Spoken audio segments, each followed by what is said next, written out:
Mes chers amis, nous nous retrouvons pour notre cours de 13 heures sur le Mesilat Yesharim, cours qui est dédié à la Refoua Shelema de Yoel ben Mesoda Atia, Chaim Mahlouf ben Atou Ada.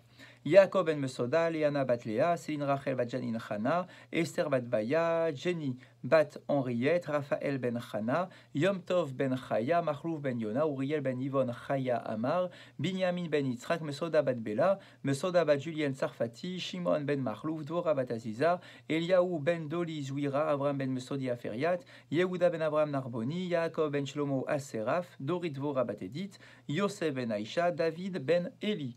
Chanita bat Zaiza, David ben Rachma Solika bat Alia Meloul, Mesodi bat Solika Toledano, Dina bat Esther, Shlomo ben Esther, Kamika Muna Azoulé bat Marie, Moshe ben Mordechai, Raphaël ben Chana, Evelyne bat Rivka, Myriam bat Chaya, Matatiaou ben Brendel, Denise bat Olga, Eliaou ben Marcel Maïssa, David ben Zora Wanonou, Avraham ben Sultana ben Amou et son épouse Mesoda, Dora Tamar bat Madeleine, Michael Dadoun, Shimon ben Saada, Chana bat Alia, Yael Chaya bat Fani, Esther bat Rachel Gweta, Lebet Zibi, Yael bat Rivka, Esther bat Shifra, Dov ben Esther, Shlomo ben Miriam, Yoel ben Mesoda, Saadia ben Esther, Eliaou ben Zachra, Thierry Shlomo ben Liliane Fortuné, Rachma Ruth bat Lisette Esther, David ben Chana, Laurent Korchia, Yehuda ben Simon, Chaim Dov ben Victoria, Shalom Chaim ben Miriam et Yael bat Miriam, que tous ces malades puissent recevoir le plus rapidement possible une grande refoua chez les mains. Je voudrais également que ce cours soit dédié pour l'élévation de la Neshama de Nissim ben Laetitia Azogi, Chaim Yaakov ben Esther Lydia Isti, Shalom ben Yehuda Ganem, Meyer Chai ben Avraham Cohen, Zora Georgette bat Esther, Félix Adani ben Emma Simcha, Yosef ben Chana, Flak Marcel Mesod ben Simi, Zouira Rose bat Simcha, Yehuda ben Penina, Eli ben Chana ben Shimoun, Yosef ben Shalom, Aaron ben Sulika, Nina bat Kati Matzliach lebet Politi, Léa Rivka bat Rachel, Henri Aaron ben Raphaël Matatia, Chai Victor ben Yakuta, Roger Chai Barou ben Abraham Koskas, Yehuda Baralia, Abraham ben David ve Esther, Pinchas ben Shemuel à Cohen, Mesrod ben Mimoun ve Johar, Yitzhak Cohen ben Rachel, Rav Reuven Mesrod ben Esther Hamou, Yosef ben Esther Tebol, Mordechai ben Chana Asoulin, Claudine Hamsa Michal bat Simcha, Arlette bat Léa Samama, Yolande Nejma Alimi, Shlomo ben David Aserav, Shalom ben Yosef, Yitzhak ben Lezer, André Allegria bat Julia Biton, Harry Henri Achaim ben Simcha Perez, Simon Perez, Rivka bat Élise, Eliaou ben Mahlouf Cohen Saban, Simi bat Sete, Sarah Rosette bat Donna, Myriam Batalia et Rabbi Eliaou Lashkar. Nous avons rappelé hier que nous devons avoir deux raisonnements à mener en permanence. En permanence. Premièrement, avant de réaliser une action, quelle qu'elle soit, me poser la question, est-ce que cette action est bonne ou mauvaise? C'est-à-dire, est-ce que je peux valider, avant même l'action, valider ce que je m'apprête à faire, ou plutôt éliminer et certainement pas réaliser ce que je m'apprête à faire, puisque ça pourrait rentrer dans la deuxième catégorie. Ça, c'est le premier raisonnement. Le deuxième raisonnement, une fois que j'ai été effectivement en mesure de faire le bien, puisque je l'ai défini, et que je ne me permets que de réaliser le bien, une fois que j'ai fait donc ce bien, me poser la question, est-ce qu'il y a à l'intérieur de cette action qui est une action positive, est-ce qu'il y a encore une parcelle de mal que je dois trouver pour la déraciner encore de cette action qui est positive. C'est-à-dire que je dois essayer d'affiner au fur et à mesure, d'affiner de plus en plus, de purifier de plus en plus mes actions pour essayer de tendre. Ça ne peut être qu'une tendance pour arriver et essayer de tendre vers un Emet Amiti, un véritable, un Tov Amiti, un véritable bien, comme quelqu'un qui travaillerait une matière précieuse, de l'or ou de l'argent, et qui petit à petit serait là en train de retirer toutes les scories qu'il pourrait retrouver dans ce métal précieux pour arriver à quelque chose de plus en plus pur, et être en mesure donc de fixer des moments pour analyser notre comportement. C'est ce que nous avons dit hier, peut-être le point le plus difficile de ce que nous avons dit hier, de fixer des moments d'analyse. en permanence, tous les jours, pas une fois par semaine, pas une fois tous les 10 ans, ou pas une fois par an pour la date ma date anniversaire, d'accord, mais d'essayer de le faire en permanence, c'est-à-dire au moins tous les jours. Moi, j'avais conseillé de le faire le soir, certains pourraient dire le matin, enfin, peu importe, chacun au moment où il le souhaite, pour véritablement essayer d'analyser tout ce que l'on peut faire. Sinon, si on ne le fait pas, c'est comme si on était jeté en plein milieu de la nuit, dans les ténèbres de la nuit, et que nos yeux ne pourraient rien percevoir, et qu'il y aurait des tonnes de pièges devant nous, des trous, des obstacles, etc., et qu'on n'arrive pas à le savoir et qu'on ne le ressente pas, et que nécessairement, on en arriverait à trébucher. Vehaven, et comprend.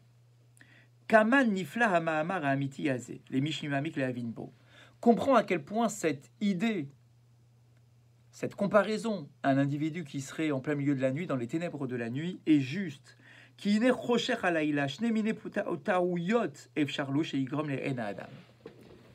Lorsque nous sommes dans les ténèbres de la nuit, de l'obscurité, alors il y a deux sortes d'erreurs qui pourraient être commises. Alors, premièrement, soit je n'arrive à rien voir. Il fait tellement nuit, tellement sombre, que je ne vois absolument rien.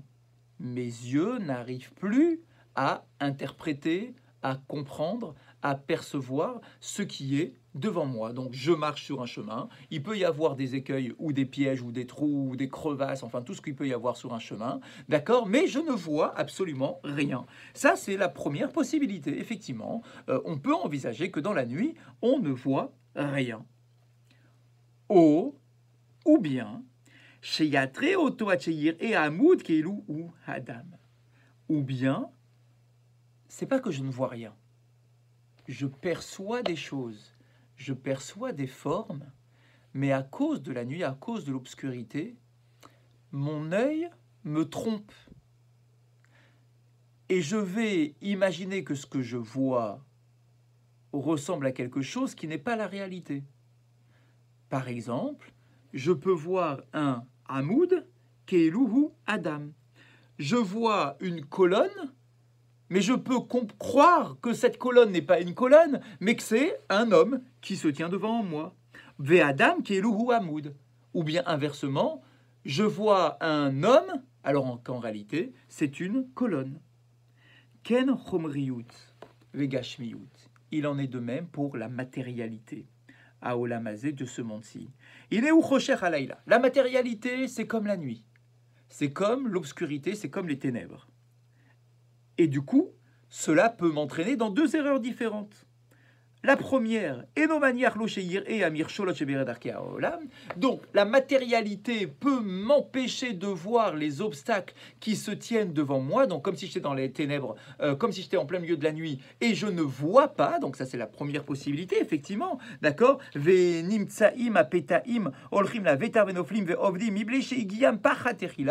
donc du coup, je suis là en train de marcher dans la nuit et je suis comme un idiot qui marche et qui tombe en un instant dans un trou parce que je ne l'ai pas vu, tout simplement parce que mes yeux n'ont rien vu, parce qu'il fait tellement noir que je ne vois rien. Mais le problème, c'est quoi? C'est que je tombe.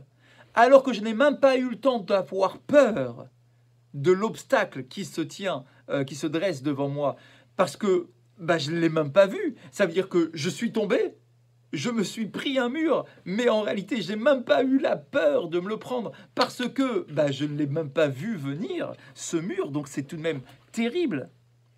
Comme on le dit dans le livre de Michelet, dans le livre des Proverbes, le chemin des Réchaïm, des mécréants, il est sombre comme les ténèbres, et ils ne savent même pas sur quoi ils vont trébucher. Arum ra'a ra'a, Venistar ou Ptaim Avrou Veneinshu, alors que quelqu'un qui serait avisé, qui voudrait sortir de ces ténèbres, alors effectivement, celui qui est avisé, celui qui est malin, il arrive à percevoir les choses et à ne pas tomber. Donc ça, effectivement, c'est la première erreur. Je suis dans la nuit, je ne vois rien, donc je tombe. Je tombe. D'accord, il y avait un précipice, je suis tombé dans le précipice, je n'ai même pas eu le temps de le craindre, je n'ai même pas eu le temps d'avoir peur et d'être vigilant, puisque ma crainte me permet de me protéger. Donc ça, c'est le premier cas de figure. Vataout Ashniya, la deuxième erreur, Vehi Kasha Minarishona, qui est encore pire que la première, Ishematra Reiyatam, c'est que notre perception nous trompe. Ça veut dire que je vois,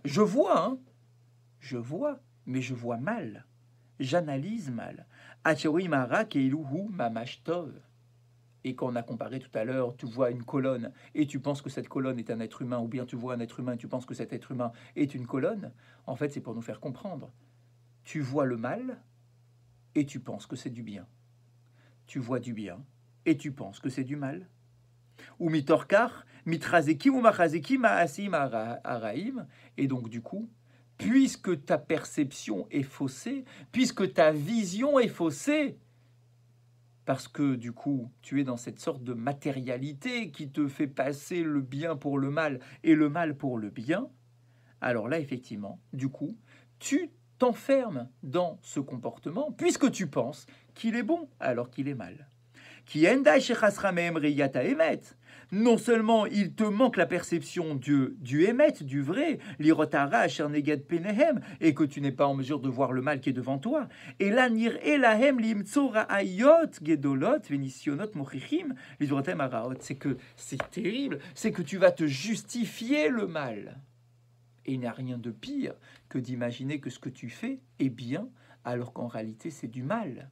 Et donc là, c'est une vision qui est faussée par la matérialité, par tes habitudes, par ce qui semble être bien, parce que la société nous dit que tel comportement est un comportement positif. En réalité, alors que d'après la Torah, cela doit être retiré de notre comportement. Vezoti haragdola, et ça en réalité, c'est le pire des mots qui peuvent nous s'abattre sur nous.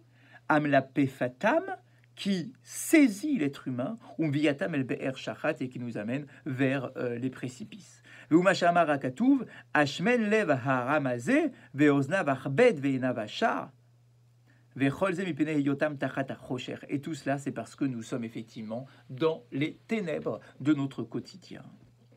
Achotam shekvar yatsu minama asarazeh. Mais ceux qui sont déjà sortis, qui ont été en mesure de faire un effort, de travailler sur leur Yetzer Hara, de sortir de cette prison, Hemroim Haemet, eux, ils voient où est le Emet. Parce qu'ils ont déjà une torche. Ils ont une torche qui leur permet d'éclairer le chemin. Et donc eux, ils ne se trompent plus. Leurs yeux arrivent à voir les choses et leurs yeux ne se trompent pas à considérer que ce qui est mal est bon ou ce qui est bon est mal. Halema Zedome, à quoi est-ce que cela ressemble? Les gan à Mevoucha. Qu'est-ce qu'un gan à Mevoucha? C'est en réalité un labyrinthe. Ou un gan à Natua Litzrok. C'est un jardin qui a été planté en réalité au début pour s'amuser. Hayadoua Etzel Asarim, qui était très répandu dans les châteaux, dans les palais, dans les cours des rois, dans les cours des princes. Shanetiot Asuyot Ketalim Ketalim, où il y a énormément de murs et encore de murs. Uvneem Shevilim, et entre les murs il y a des petits chemins, Nevuchim ou Mouravim, qui sont tous mélangés les uns aux autres et tous entremêlés les uns aux autres. Kulam Domim Zelazé, et que tous ces chemins se ressemblent les uns les autres, justement pour essayer de ne pas avoir de repères. Vatachlit Bam Hule Agia El Atar Sadra Achat Saam.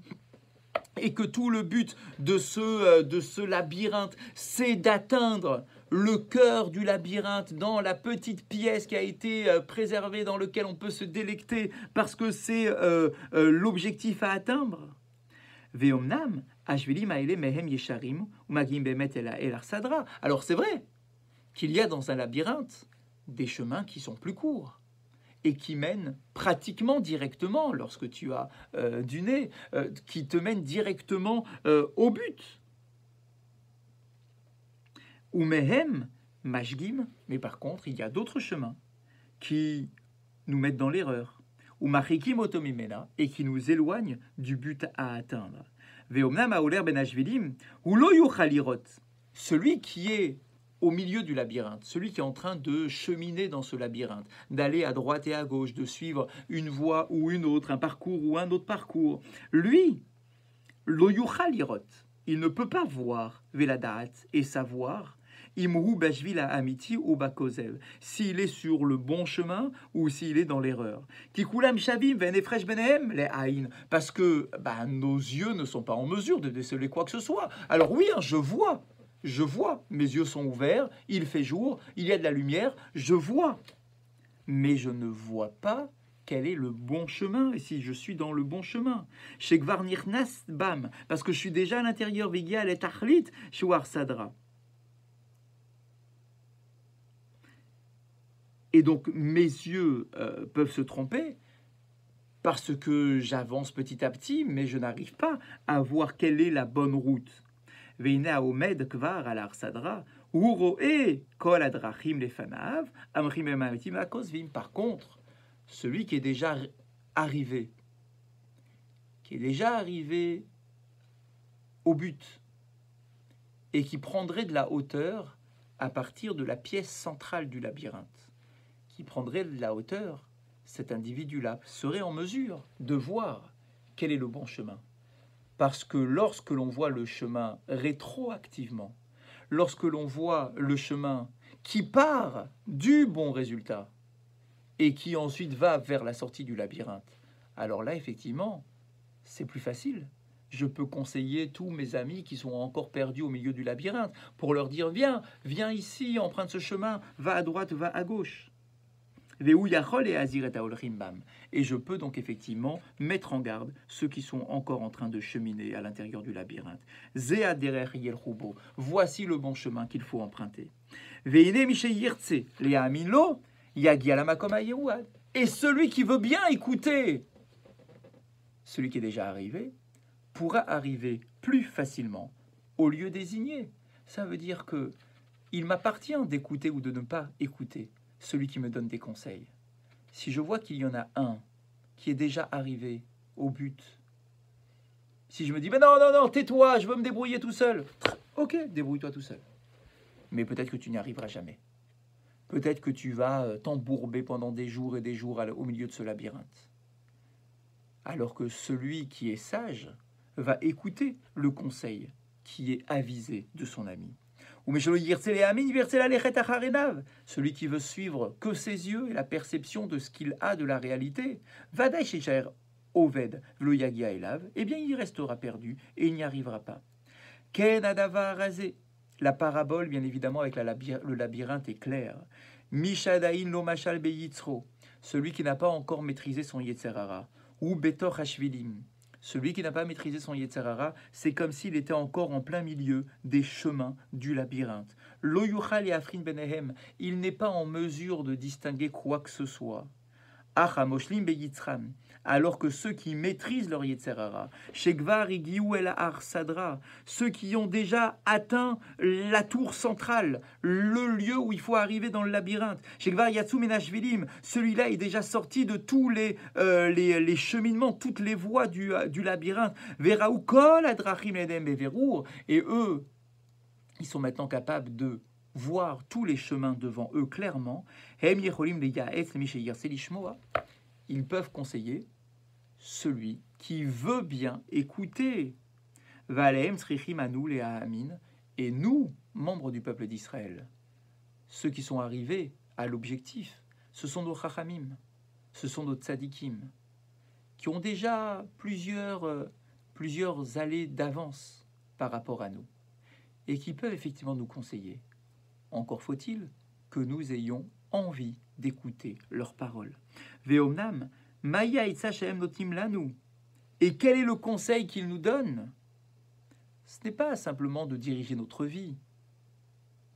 Ce n'est pas simplement de dire, ah oui, non, moi j'ai mon conseiller, mon rave, je n'écoute que sa parole, je n'ai pas de vie indépendante, je ne fais aucun choix de manière indépendante. Ce n'est pas du tout ça.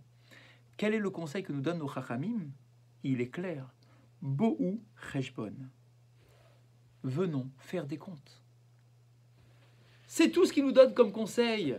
Ils ne nous forcent pas à prendre le même chemin qu'eux, mais ils nous demandent de faire des comptes, c'est-à-dire d'analyser notre comportement. Voilà le meilleur conseil que peut nous donner un rave. Nous allons voir un rave. C'est pas simplement pour qu'il nous dise « fais ça, point final ». le véritable Rav, c'est celui qui nous donne à penser. C'est un maître à réfléchir. C'est pas simplement celui qui nous impose quelque chose. C'est celui qui nous impose en réalité qu'une seule chose, c'est de nous dire Bo ou cheshbon. Analysez votre comportement. Analysez ce qui est bien, ce qui est mal. Faites des comptes. Prenez le temps d'analyser votre comportement. Bo'un chashev cheshbono shel olam. Venons faire le compte du monde. Kigvarem nisu vera où eux ils ont de l'expérience, alors ils peuvent effectivement nous le dire. Voilà ce qui est bien, voilà ce qui est mal. Voilà les éléments qui vont te permettre de savoir si ton comportement est positif ou si ton comportement est négatif. Klalo shel davar, en résumé de tout ce que nous avons dit, Tzarich Adam. Liot mitbonen besirlo tamid bechol zman, que l'individu doit méditer en permanence. Uzman kavua lo beitbodedu, et on doit effectivement fixer un moment qui est le meilleur pour nous, beitbodedu, lorsque nous sommes seuls. Parce qu'effectivement, des fois, nous arrivons à faire les choses lorsque nous sommes seuls pour analyser notre comportement convenablement. Mahu aderecha amiti, quel est le véritable chemin? Les fi chok Torah, selon la loi édictée par la Torah, chez Adam Tzarich l'Elerbo, que l'homme doit effectivement emprunter. Ve'acharkar, yavolet bonen alma asav, imem ala derechazé imlo, et donc ensuite je dois analyser mon comportement, si effectivement il suit la bonne voie ou pas, qui allié des evadai chez yelo nakel litaher mikolra ou lisha mikol derachav. Grâce à ça, j'en arriverai à purifier mon comportement en permanence et de savoir et de m'affiner au quotidien. Como akatuv Omer, comme il est écrit dans le livre de Michelet, dans le livre des Proverbes, pales maragal raglecha vechol derecha yikonu, aplani avec soin le sentier que foule ton pied, et tous tes chemins seront sûrs. Ça veut dire que si tu veux être sûr dans ton cheminement, fais en sorte d'abord d'aplanir le sentier, de faire en sorte d'avoir dégagé toutes les choses négatives, tous les écueils, tout ce qui pourrait être dangereux. Une fois que tu as effectué ce travail en amont, alors effectivement, tu pourras avancer sereinement et faire en sorte que là où tu vas poser ton pied, ça soit une terre ferme, une terre solide. Veomer, nar pesa derachenu venar kora venashuva ad Hashem. Comme on le dit également dans le livre des Proverbes, examinons nos voies, scrutons-les et retournons vers Akadosh Baruch Hu. Voilà ce qui est écrit effectivement dans le livre de Echa, dans le livre des Lamentations. Et on verra, si Dieu veut, maintenant la semaine prochaine, comment est-ce que le Messilat Yesharim va nous proposer effectivement d'avancer sur cette voie pour être en mesure d'analyser convenablement notre comportement et d'acquérir véritablement cette mida de la zéhirout, de la prudence qui doit nous accompagner dans notre vie au quotidien. Shabbat Shalom à vous tous.